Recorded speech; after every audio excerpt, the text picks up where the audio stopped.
Thanks again for tuning in to the Snowies Camping Show. You're here with Ben and Lauren. How you going?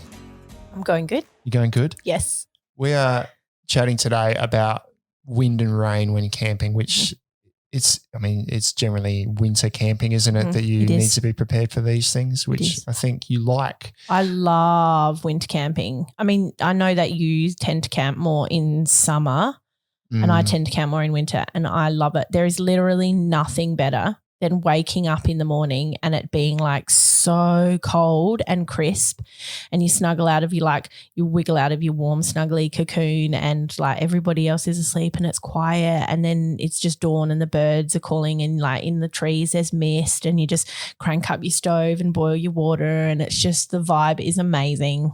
It's all good until you got to get out of your sleeping bag, right? Yeah, it's just cold. I don't know. I don't mind it. I don't mind it. Damp. Those sucks. Like wet winter camping isn't as good as dry winter camping. But I can deal with wet. And I don't mind winter camping, and that analogy that you gave with the mist and stuff, it is pretty nice. It can be calm and everything kind of, it's got this crisp kind of cleanness about it in winter. I prefer warm weather personally. But I reckon wind is the pits. I can handle heat, rain, just cool weather, warm weather or whatever. But if it's windy, to me, that's the worst, because everything's blown away. You've got to strap everything down. Things are flapping around. You can't hear nature because all you can hear is the wind in your ears. There's dust all over everything. I mean, to me, wind is the worst. I'd rather have heavy rain on a still day than wind on a dry day. Yeah, wind is the pits, and I actually have a horror story of wind, which I'll share here. Okay. Is we down the bottom of York Peninsula, we'll go to this camping place. It's a private camping place, and it's along a large portion of the southern York Peninsula coast, and there's probably over 100 different campsites there that you can choose. And we had not ever camped at this one particular site, but I always used to drive past it and think, oh my God, it's so beautiful, because it was overlooking this cove and the view was just stunning. And we were like, next time we come, we're going to camp in this spot. So we booked it and we went there, and it was it was just limestone. It was like sand and just chunks of limestone, because we didn't actually go in and suss the campsite out, because the last time we went past, other people were there, so we couldn't go in. And it was also on a cliff, like just literally on a cliff. On the edge of a cliff. I don't know why. I didn't think it through, but it's on the edge of a cliff that had this little like goat track down through the cliff in the sand into this like amazing beach, which is fine, but cliff. I should have thought cliff. And it just hammered wind, just like I was going to say from morning till night, but all through the night. And it was just the pits. It was the pits. And I think my poor partner probably lost a large portion of hair on that trip, because he didn't sit down once. He was constantly like retensioning and tensioning and repegging and trying to just adjust it so we could have some sort of peace. So you've just rolled up with like rose-coloured glasses basically and seen this campsite on a cliff and gone, it's this lovely. is amazing. Look at that. Oh, such a beautiful view. Oh, wow. And it's just, no, I totally botched that, didn't I? And I'll never live it down. I've had a windy night out in a tent that wasn't really designed for windy weather. It was I can't remember where it was, but it was outback South Australia, or maybe Northern Territory, but we got caught out in a sandstorm.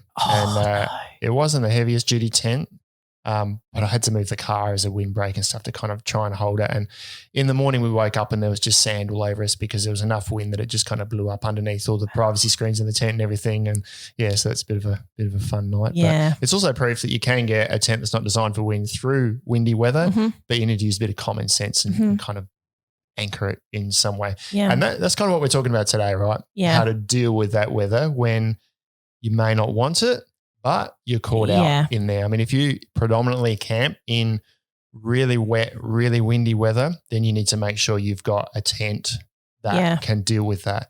But not all family tents come equipped with the design and the pegs and all that to deal with really windy weather. And a lot of them are great for caravan parks. I think people set out to be like, oh, yes, I'm going to get a camping setup because I love camping in wind and rain. It's not, like people don't set out to be in that sort of weather. So I think having the ability to work with it if it comes up unexpectedly is handy. Absolutely. Yeah. Be prepared. And that's going to mean that you need to consider what you're using on the tent, how it's set up, and maybe also add a few extra things in your tent. But if we start with, say, where you set your campsite firstly, like probably biggest tip is don't set it up on top of a cliff, right? Yep. Like you did. Like I did. Yeah. It was beautiful though. Yeah, I'm sure it was. You got great photos of your tent flapping around and your hair just being blown off. But the view was good, yeah. So try and set your tent up in a protected sort of space and consider the orientation of your tent. So don't set a large sort of awning on the front facing into the prevailing breeze because that's just a big windsock that's going to catch the wind. So you need to consider how your tent is set up. So you kind of want to maybe set it up such that the narrow or sort of pointy point of the tent is into the wind. So in your instance, if that wind's coming off the ocean on your cliff campsite, you probably need to set your tent up so that the slopey side's kind of facing into the wind, which unfortunately for you probably means that the front of your tent's going to be facing away from the view that you wanted. Yeah. So you just need to consider. We got there things. In the end. A couple of days, we were away for just over a week. A couple of days in, we finally sort of managed to set up our shelter and everything in a way that was made for the rest of the trip peaceful. But it's amazing. Can I just, before we go on, sorry, I know I interrupted you then. Having worked in customer support and taking calls from all around the country, one of the main questions that we do get though is what's the best tent for wind? And the reality is there aren't any tents that are designed really to withstand constant wind. And I think the people who possibly are looking for those sorts of tents are people who like to do a lot of coastal camping where they are going to just be in wind just 24 hours a day, 7 days a week. Maybe back in the day, those huge, big sort of Taj Mahal canvas cabin style tents. With the steel frames. With the steel frames. Yeah, awesome. Definitely would have held up to that. These days, you're not really going to get much. And even if you do have a tent that like tents will generally withstand sort of shorter bursts of wind or maybe a couple of hours of afternoon wind or an unexpected thing, but not like just continuous onslaught of wind. If that is the camping that you're going to do, I would really strongly suggest that you check out air tents, which initially for me, I was like, no gimmick, air tents, are you kidding me? And then the more that I've learned about them and seen them in person, I'm like, wow, these are actually amazing. They're Zempire in particular do some sensational air tents, and they're similar premise of instant up, but instead of a frame, you're pumping up air tubes. They're made from the same material as like your TPU material. Yeah, like your police and lifesaver rubber ducky boats. It's sort of the similar technology of that, or your inflatable stand-up paddleboard. They're like PSI tested to millions of, whatever, and they're amazing. And when they're in the breeze, they sort of just they're forgiving. They're forgiving. They sort of just flow with the breeze a little bit. It's not like the tent's on an angle or whatever, but instead of having this rigid, solid frame that has to withstand the wind, it just sort of just moves a little bit with the wind. Your best chances are to get one of those air tents if you do a lot of coastal camping and a lot of wind camping. And in terms of extremes, if it does get to the point where that tent's literally blowing flat over your face, those air poles kind of bend and then bend back. Exactly. A steel frame is some of the kind of ones that balance a massive family tent with an instant up, a very lightweight frame. When those poles give way, they give way. You can't use the tents anymore. 100% but an air tent is certainly far more flexible in that respect. Yeah. There are some tents that are designed for heavy wind, but they're compact expedition style tents. Yep. And if you look at the design, they're aerodynamic. Really they come aerodynamic. down to they're really like tunnel tent style things. Yeah. There's a lot of really rigid taut poles in there. The fly fits really tightly over the top, and they're designed for environments like alpine type environments or Everest sort of scenario. Have a look at the tents people use in Everest Base Camp, and they're big domes with heaps of poles in them that add a lot of rigidity, and they still got flexibility in them. So when the wind hits them, they flex with the wind. A lot of people will expect, or a lot of questions around boxy family style tents. They go, what is it like in the wind? Well, if you break this down to a bit of common sense, it's a box, right? Yeah. They're slightly sloped, but there's big flat sides on them. And if you go from a 4-person to a 10-person one, you've got a big, long, flat side that's just going to catch the wind. So they're not so good in the wind. In light winds or in a protected campsite, it's okay. You still need to use some common sense about how you set it up and the guy ropes that you use and whether you're going to have a massive awning set up on the front in really windy weather, but they're not so good in the wind. So I reckon it's a really common question, isn't it? Are these really good in wind? And I think people just need to look at it and go, does that look like an aerodynamic shape? Car? You've got I said car. Car, you did my head's forward of my mouth here because I'm going to use car as an analogy, right? Okay, Sports cars, really, long, slim cars, low to the grounds. They're aerodynamic.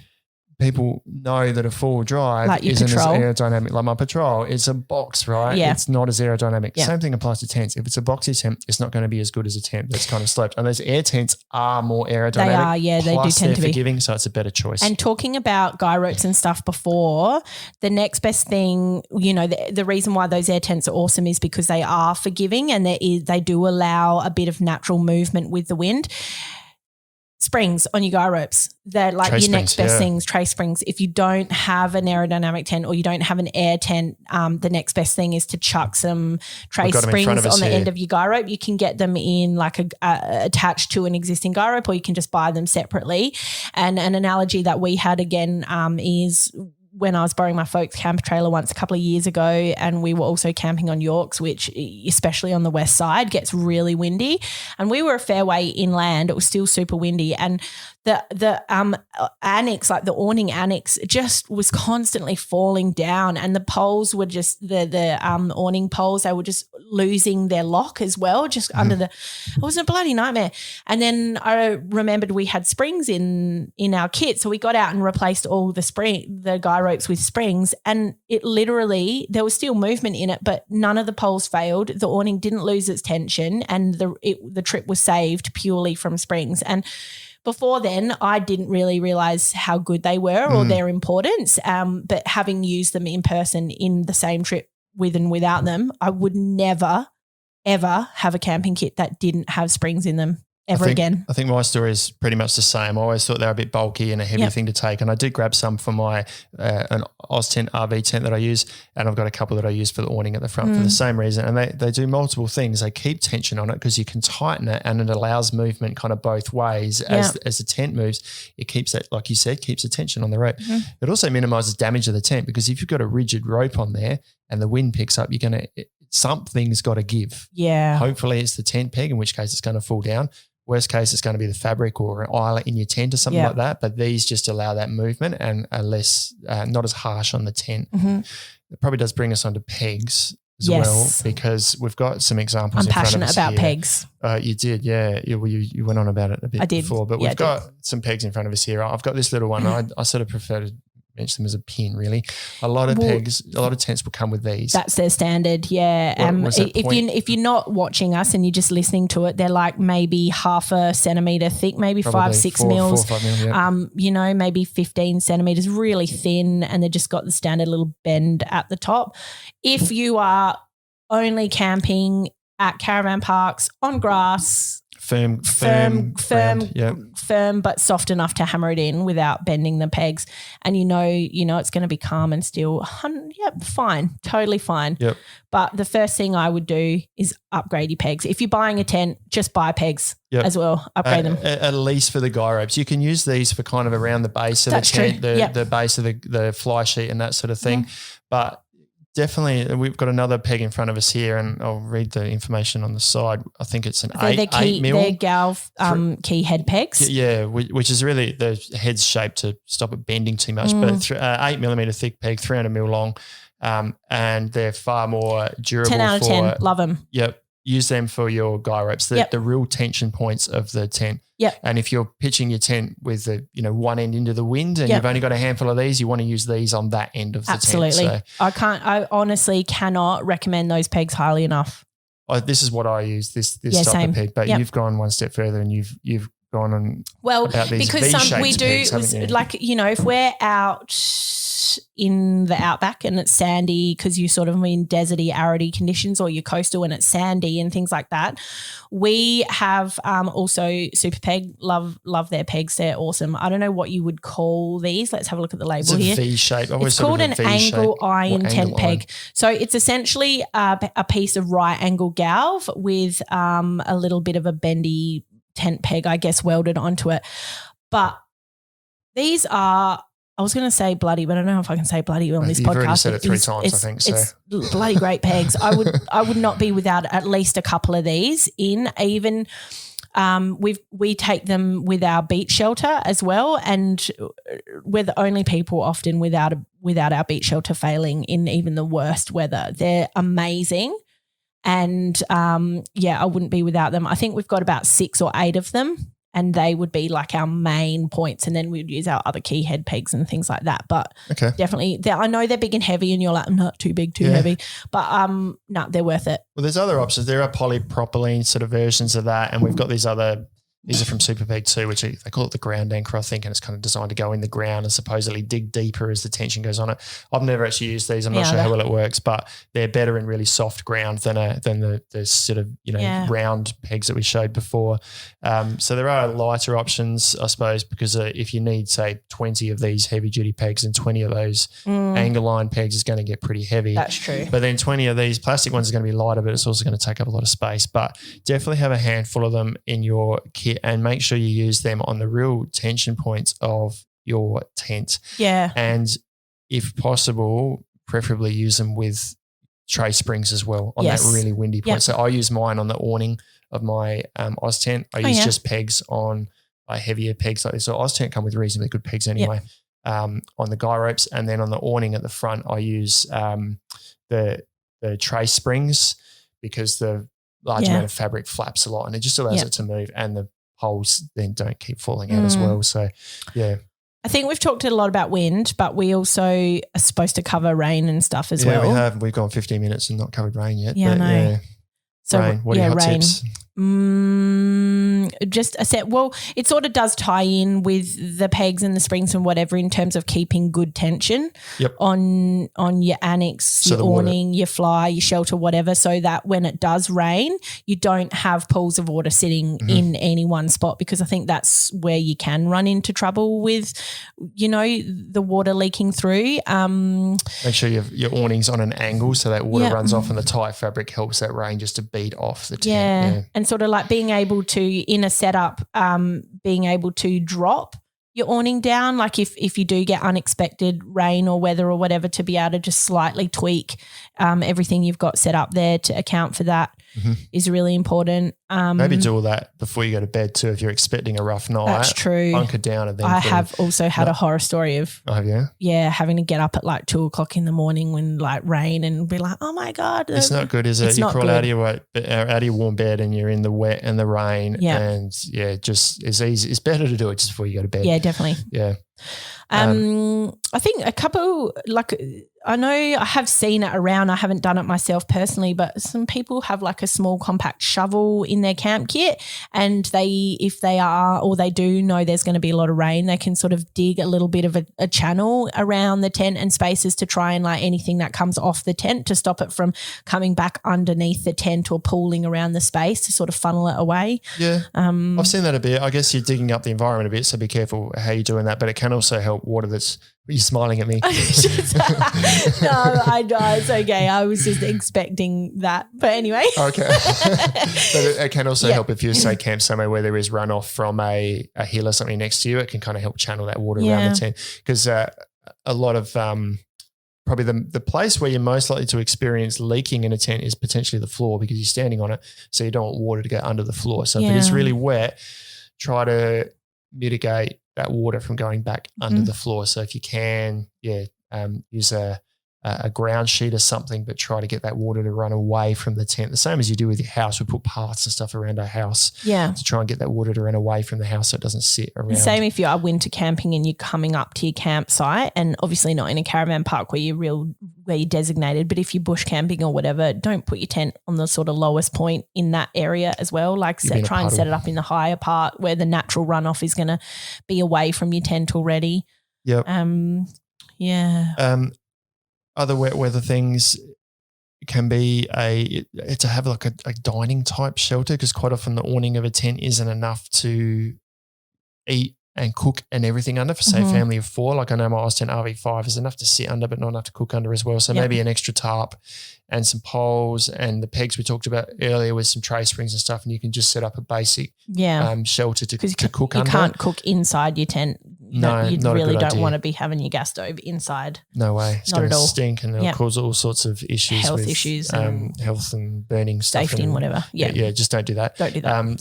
Set up a vehicle awning is a good one. If you don't have a vehicle awning, then just a tarp tied to the awning or something with the slope just to create a dry space to cook in, dine under.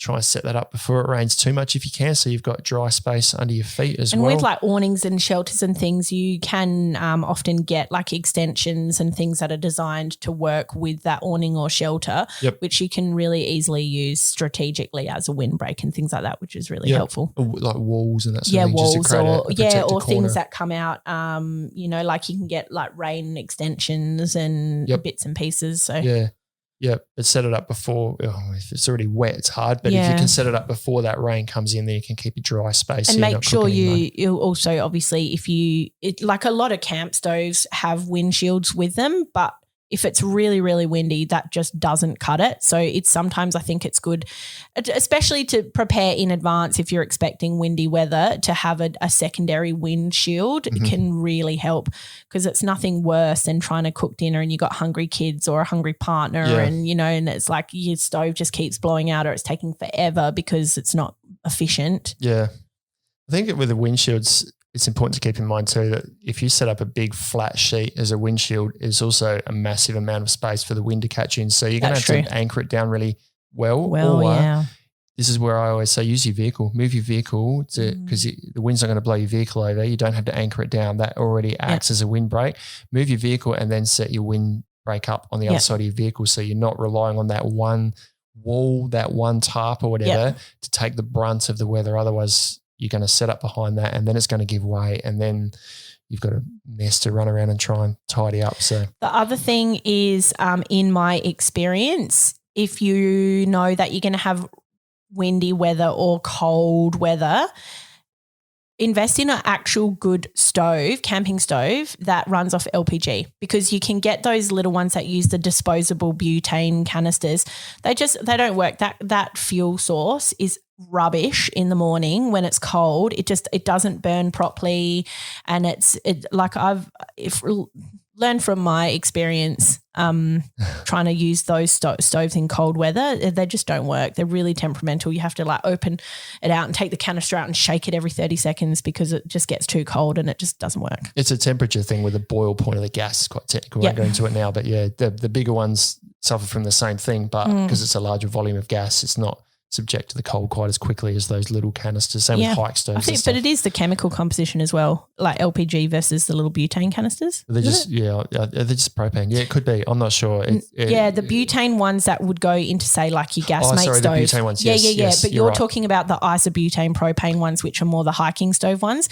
Those blend of fuels is designed to account for cold weather, and you can get like better blends for above snowline or alpine conditions. Yes. But I'm talking about the ones the little lunchbox stoves that use like a hair. They look like a hairspray canister. And that's just butane. So that's straight up butane. That's a great tip for cold weather camping, because the butane just doesn't work. Boil in the cold weather, and you'll just get this tiny little flame, and you're never going to cook anything on it. Whereas LPG is subject to that, but by not. I'm so glad you're on the same page as me now. I know. We worked, we worked it out. We got on the same page. Yeah, we did. Yeah. Don't rely on a campfire as well. I think that's what you're saying. Take a good stove. Yep. If it does end up a lot of rain, you don't really want to be putting a cover over a campfire because it's causing issues. So have a backup cooking system if you're going to be winter camping, so that if it is too wet, you don't want to be sitting around that campfire or relying on that for cooking. If you've got a good fire, it'll still work in the rain, but it's not going to be as much fun. So take a stove that you can put under your dining shelter and stay out of the rain. So I think I've got not much more that I can add off the top of my head. No. I try to just avoid camping in wind and rain really by going camping in summer. Then you don't really have those issues. Or wind I don't and rain camp on a camping cliff, is amazing. Although what I know, I've shared some horror stories, but I would really love to hear other people's horror stories. I don't know. It makes me really happy reading about people's terrible experiences. So not because it makes me happy, but just because I love the stories, and I love hearing about the adventures. And we also learn from them, don't we? We learn from other people's mistakes and other people's sort of misadventure, I guess. So I think it's good for new campers too to understand that that's part of camping. Yeah, you definitely. You can plan for everything, but you probably, if you're camping for a long period, you're going to get caught out in wind and rain and stuff. Definitely. So takeaways are pick your campsite carefully, use tray springs, upgrade your pegs, use all the pegs and everything in your tent. So. Yeah, absolutely. So jump onto our Facebook group, Snowy's Camping Show. Don't forget to, as I said before, share your camping weather horror stories with me, please. And don't forget to, want to have a laugh. Don't forget to subscribe to our YouTube channel if you're watching us here. Otherwise, also subscribe wherever you listen to your podcast so you don't miss another episode.